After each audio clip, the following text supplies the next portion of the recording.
Magandang araw kaibigan. Welcome ulit sa Pinoy Recaps.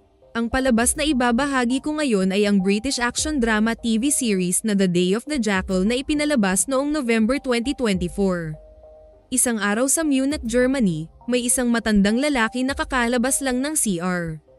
Pero ang totoo, isa palang matinik na asasin ang nasa likod ng matandang mukha. Dahil ang totoong matanda na may-ari ng mukha ay pinatay na ng hired killer. Kinagabihan, pumasok ang asasin sa isang opisina kung saan nagtatrabaho bilang janitor ang pinatay niyang matandang lalaki. Dahil nasa loob pala ang kanyang unang target. Habang naghahanda siya ng kanyang baril, nakita siya ng secretary kaya ito ang una niyang pinatay. Kasunod nito ay pinagbabaril na niya sa opisina ang kanyang target na si Elias Fest. Sinadya niyang hindi ito tamaan kaya nakalabas ang negosyante sa opisina at tumakbo pababa ng hagdan. Hinabol ito ng asasin at binaril ang dalawang paa ni Elias. Nang barilin niya ulit ang lalaki, sinadya niyang hindi ito tamaan sa ulo. Dahil ang totoong target ng hitman ay ang ama ng negosyante na si Manfred Fest. Maya-maya ay tumakbo na siya sa balcony ng building at nagtapon ng smoke grenade sa baba. Dito na siya bumaba gamit ang tali, saka mabilis na tumakas. Pagka-uwi ng asasin sa hideout niya, nagtanggal agad ito ng maskara. Dito na makikita ang totoong mukha ng asasin na si Jackal. Nang sumunod na araw, nag-assemble ng customized long-range rifle ang lalaki para kay Manfred. Dahil isa palang malakas na politician ang ama ni Elias, sinadya niyang hindi patayin ang anak nito para dumalaw dito si Manfred. At ito na yung pagkakataong may sigawan ni Jackal ang mission. Ilang saglit lang ay tiningnan niya ang entrance ng hospital. Habang pinag-aralan niya ang mga gwardya sa buong paligid, in-adjust muna niya ang scope ng kanyang baril. Paglipas ng ilang oras, dumating na ang politician. At pagkapasok nito sa pinto ng hospital, binaril agad ito ni Jackal sa ulo. Mabilis na nagligpit ang asasin. At bago ito lumabas ng unit, naglagay muna ito ng bomba sa ilalim ng kama. Habang palabas na siya ng parking, pinalagpas muna niya ang mga pulis saka siya nag-exit. Maya-maya ay pumasok siya sa isang basement parking at nagpalit ng kotse. Iniwan niya ang unang sasakyan pero tinaniman na niya ito ng bomba. At nang makarating na ang SWAT team sa apartment, sumabog na ang bomba at ganon din ang kotseng iniwan niya sa basement. Nang malaman ng MI6 ang nangyaring assassination sa politician, pinagkatiwala ng agency sa isa nilang magaling na agent na si Bianca ang buong investigasyon sa kaso. Dito namangha ang agent nang malaman na lagpas sa 3,800 meters ang layo ng sniper sa target. Naayon sa babae, nasa 3,540 lang ang world record ng agency. Kaya pagdating sa meeting tungkol sa kaso, sinabi ni Bianca na isang customized rifle ang ginamit ng assassin na siguradong gawa umano ng tanyag na Irish gunsmith. Nakilalang magaling gumawa ng mga long-range sniper rifle. Dahil dito, nag-request ang babae na isama niya sa kanyang team ang isang Irish informant. Sa kabilang banda, nakatanggap ng panibagong kontrata si Jackal sa halagang $10 million. Ang kanyang target ay isang IT billionaire na nagngangalang Yuli. Kasunod nito ay nakipagkita siya kay Zina, ang liaison officer ng kanyang mga employer. Dito niya nalaman na may dinevelop umanong software ang billionaire na tinatawag na River para ma-expose kung paano mas lalong yumayaman ang mga mayayaman sa buong mundo. Dahil dito, nagdemand siya na gawing $100 million ang reward sa kontrata. Pagkatapos ng pag-uusap nila ni Zina, umuwi na muna si Jackal sa bahay niya sa Spain kung saan nag-aantay ang kanyang mag-ina. Kinabukasan, nalaman niya na kinancel ng client ang fund transfer sa kanyang account. At kasama rin itong kinansela ang kontrata. Dito napaisip si Jackal kung ano ang nangyari kaya nag-request siya ng detalye sa bangko kung saan galing ang kinanselang fund transfer. Kasunod nito ay nagdesisyon siyang bumalik ng Germany para personal na asikasuhin ang problema sa kontrata.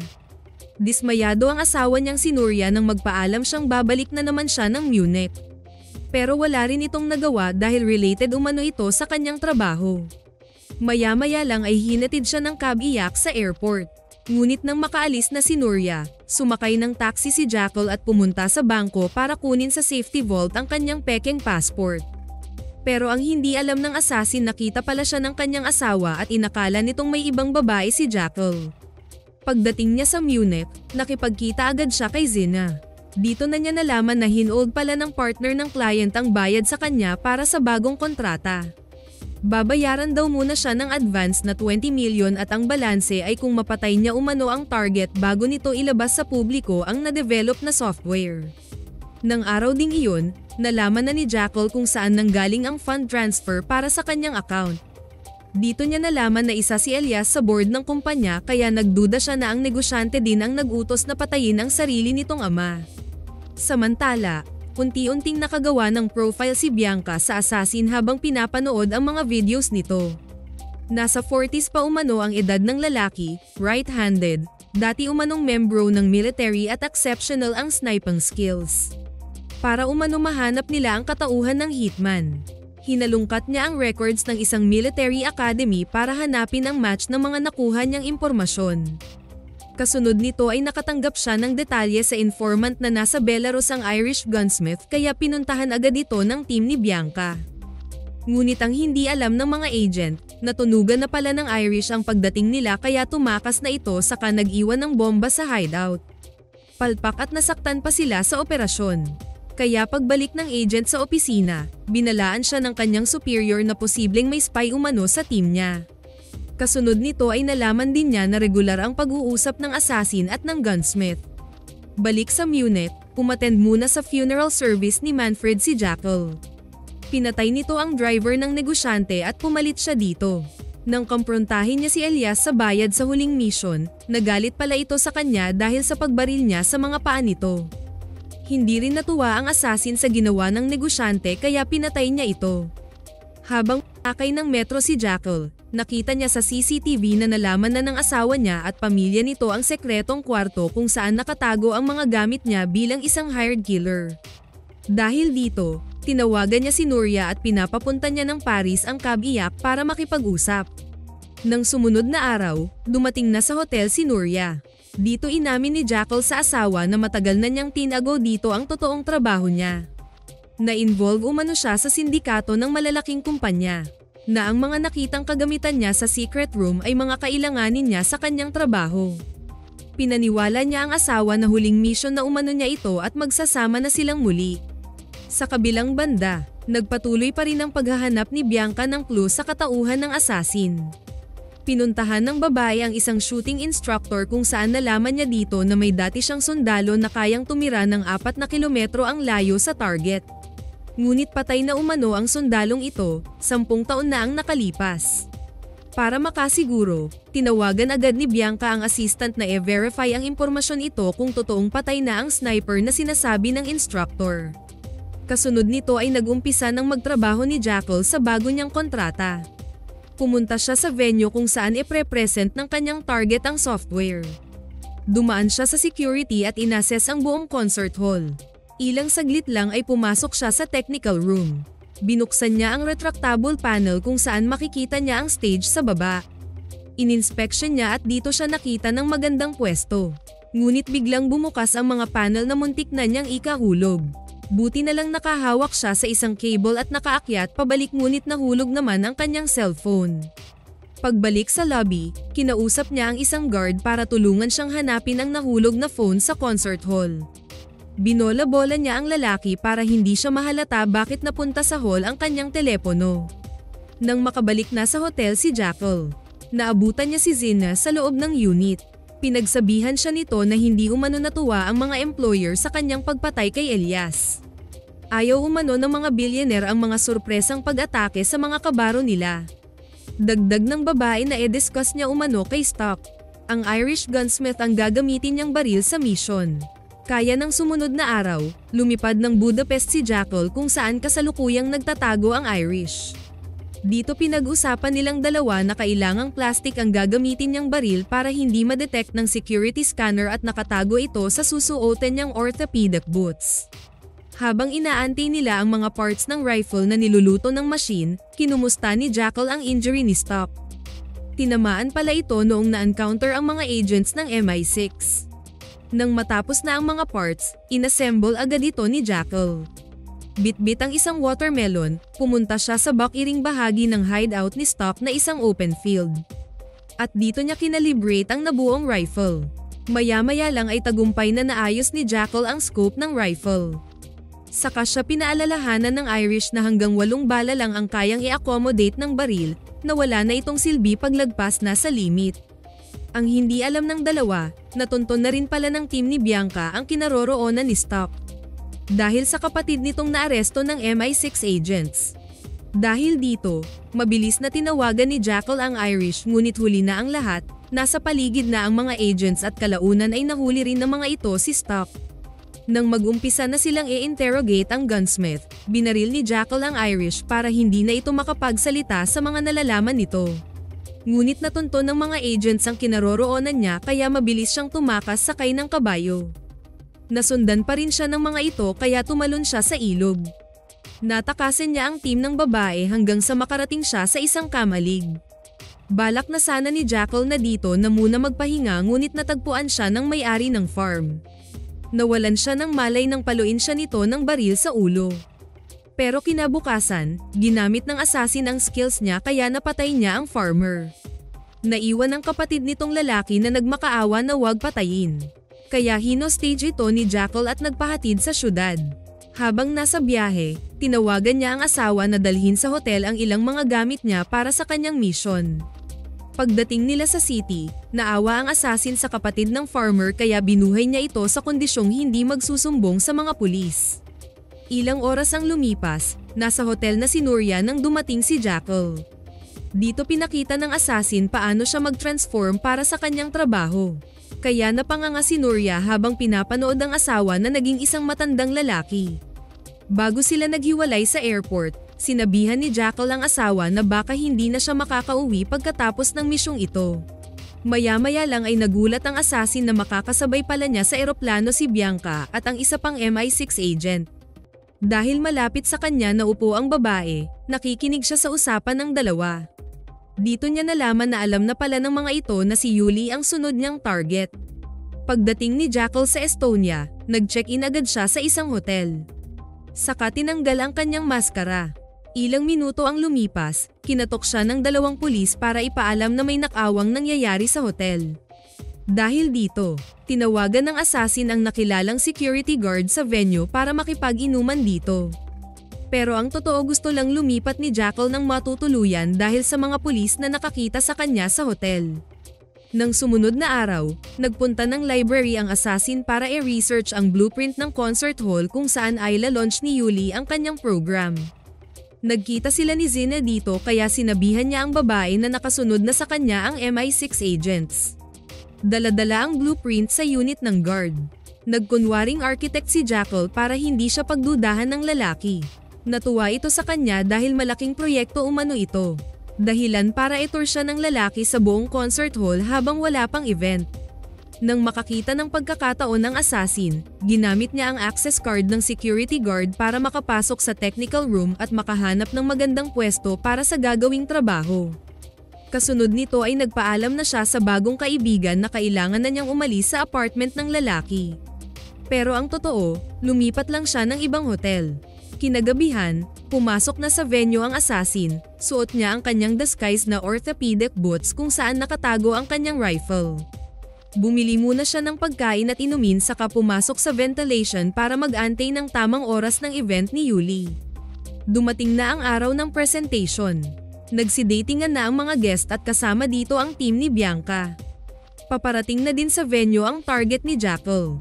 Matapos ang ilang oras na pag-aantay, inintroduce na ng host ang target ng assassin. Dito na lumabas si Jackal sa pinagtataguan. At tahimik na pinatay ang nakitang guard, kasama pa ang isang technician. Pamwesto na si Jackal sa itaas at inantay ang paglabas ni Yuli. Ngunit nang tirahin na sana niya ang billionaire, may isang gunman ang bumaril galing sa may likuran dahilan para hindi niya matamaan ang target. Dahil dito, nagsuspecha si Bianca na 2 ang shooter. Kasunod nito ay mabilis na humalo si Jackal sa nagpanik na mga guest palabas ng venue. Nakita pala siya ng kaibigang guard kaya hinabol siya nito. Ngunit para walang witness, pinatay din niya ang lalaki sa katuluyang tumakas. At paglipas ng ilang minuto, natagpuan din ng mga pulis ang pinagtataguan niya sa venue. Samantala, nakita ni Nuria sa balita ang mukha ng asawa kaya tinawagan ito ng babae. Dito nangako si Jackal na babalik din siya pag natapos na niya ang trabahong ito. At huwag na umano itong mag-alala dahil malulusutan din niya ang mga pulis.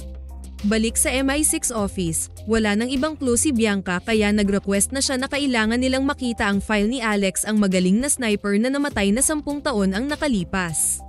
Ngunit classified ang files nito kaya ginamit pa ng kanilang chief na si Isabel ang connection nito sa Ministry of Defense para mabuksan ang buong file ng nasabing sniper. Nang makita na ni Bianca ang files ni Alex, wala rin silang makitang connection nito sa kasalukuyang kaso nila kay Jackal. Dito nila nalaman ang totoong nangyari kay Alex, na isa palang army sniper ang sundalo at ang mission ng unit nila ay i-assassinate ang leader ng Taliban. Tagumpay ang mission kaya binigyan sila ng vacation leave sa Cyprus, kung saan nakatanggap sila ng offer na maging mercenaries. Tinanggap nila ang trabaho at successful ang una nilang mission. Ngunit dahil nasa serbisyo pa sila, nahirapan silang tanggapin ang illegal na pagkakitaan. Pagbalik nila sa trabaho, dito nagdesisyon si Jackal na mas pinipili nitong tumanggap ng malaking pera kaysa maging sundalo lang. Penik niya ang kanilang ambush at tinapos ang kanyang squad liban sa kanyang partner. At sabay na silang lumayo para magbagong buhay. Ngunit alam pala ng commander ang buong katotohanan kaya ito ngayon ang kwento ng lalaki kay Bianca. Nang mag-report ang agent sa chief niyang si Isabel, nagdesisyon na itong itigil na ang investigasyon kay Jackal dahil isa na umano itong ghost at ngayon ay hired killer. Ayaw na umano nitong masayang ang kanilang oras at mga resources sa paghahanap ng taong wala ng identity. Sa kabilang banda, sinabi na rin ni Jackal kay Nuria na isa siyang assassin, na binabayaran siya ng malaking halaga para pumatay ng tao. Halos hindi makapaniwala ang babae sa narinig. Pero nangako ulit ang lalaki na huling trabaho na umano niya ito at magpakalayo na silang mag-anak. Maya-maya lang ay dumating ang kapatid na lalaki ni Nuria. Nagkaproblema pala ito sa isang notorious na gangster kaya nagsumbong ito kay Jackal. Dahil dito kinausap ng assassin ang bayaw na tutulungan niya ito. Kaya nag-arrange sila ng meeting para kausapin ang gangster. Ngunit ang hindi nito alam, isa rin palang notorious na hitman ang kanyang bayaw. Habang nag-aantay sila kay Jackal sa restaurant sa may tabing dagat, bigla na lang natamba ang gangster. Wala silang kaalam-alam na tinire ito ng assassin ilang kilometro ang layo. Nang makita ito ni Bianca sa news, nagduda siya sa pangyayaring ito. Kasunod nito ay pumunta ng Croatia si Jackal para tapusin ang mission na i-eliminate ang IT billionaire. Nagrenta ng pribadong bangka ang assassin at pamwesto ilang kilometro ang layo sa rest house ng target. At para walang testigo sa gagawin, pinatay niya ang operator ng bangka. Nang mga sandaling iyon, nasa tabing dagat na si Yuli para sa regular swimming nito. Ngunit dahil sa alon, hindi niya matsyempuhan ang target. Dahil nakita sa drone ng security ang bangkang sinakyan niya, nagpadala ang mga ito ng jet ski ngunit, binaril lang ito ni Jackal. Saka inactivate ang electronic warfare machine para mawala ang signal ng drone. Maya-maya ay anabangan na niya ang paglangoy ng target sa dagat. Nang makakita na siya ng tiyempo, dito na niya ito binaril. Tagumpay niyang tinamaan si Yuli sa tubig. Kasunod nito ay mabilis na siyang tumakas. Ngunit nasundan siya ng mga tauhan ng billionaire. Hanggang habulin na rin siya ng mga pulis. Pero natakasin niya ito nang pumasok siya sa maliit na eskinita at mabilis nang lumayo sa lugar. Pero nadisgrasya din siya pagdating sa kurbada dahil sa isang batang naglalaro sa gitna ng daan. Tinulungan siya ng isang truck driver pero tinutukan niya ito ng baril at kinarnap ang truck.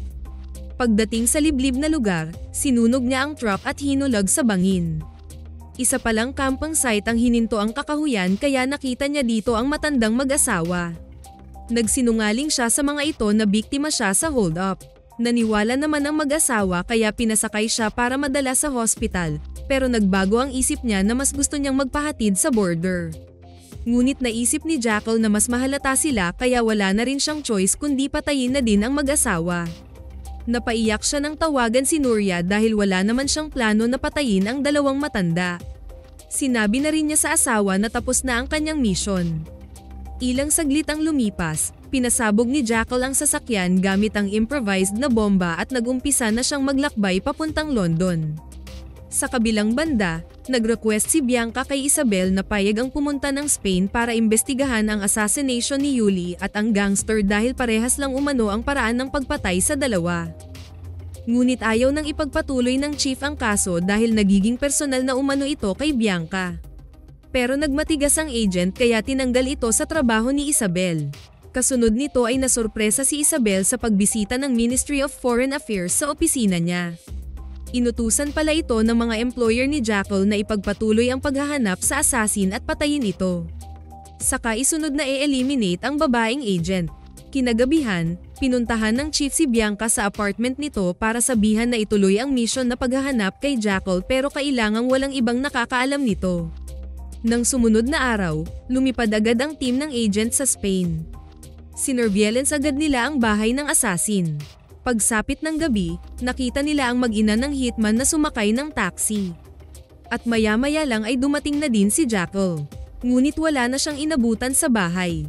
Biglang tumunog ang telepono niya at si Zina ang nasa kabilang linya. Binalaan siyang pinapaligpit na umano sila ng kanilang mga employer. Dahil dito naghanda na rin si Jackal sa pag-alis ngunit dumating pala sa bahay niya ang lasing na bayaw kaya ito ang nakabarilan ng mga agents. Lumabas na din siya sa kanyang secret room at nakipagbarilan sa mga agents. Nang si Bianca na lang ang natira, gusto nito ng impormasyon sa kanyang mga employer kapalit ang pagkikita nila ng kanyang mag-ina. Ngunit hindi siya interesado sa deal ng agent kaya pinatay niya ito. Mabilis na pumunta ng airport si Jackal at tinatawagan si Nuria habang bumabiyahe. Pero ang hindi niya alam, tinapon pala ng asawa ang telepono nito sa basurahan. Dahil distracted sa pagmamaneho, may bumangga sa sasakyan ng assassin. Balik sa London, kinausap ni Isabel si Osita ang supervisor ni Bianca. Sinabihan niya ang lalaki tungkol sa promotion niya pero sagot nitong nalulungkot ito sa nangyari sa mga agents. Dito pinanindigan ni Isabel na hindi umano sumunod ang babaeng agent sa utos niyang itigil na ang paghahabol kay Jackal. Kaya wala na umano silang magawa sa pagkasawi nito. Ngunit pagbalik ng lalaki sa opisina nito, binasa niya ulit ang mensahe ni Bianca bago ito umalis papuntang Spain. Pero napabuntong hininga na lang ang supervisor at binura ang message ng agent. Samantala, sa isang syudad sa Europe, nagkita si Zina at Jackal. Ngayon ay pareho na sila ng kalaban, hindi na sila binayaran sa 100 million, gusto pa silang ipapatay. Pero nangako si Jackal na uunahin muna niyang ayusin ang kanyang pamilya bago sila gagawa ng bagong hakbang. Sana nagustuhan niyo ang pelikulang ito. Maraming salamat sa inyong panonood. Kita-kits tayo sa susunod na video.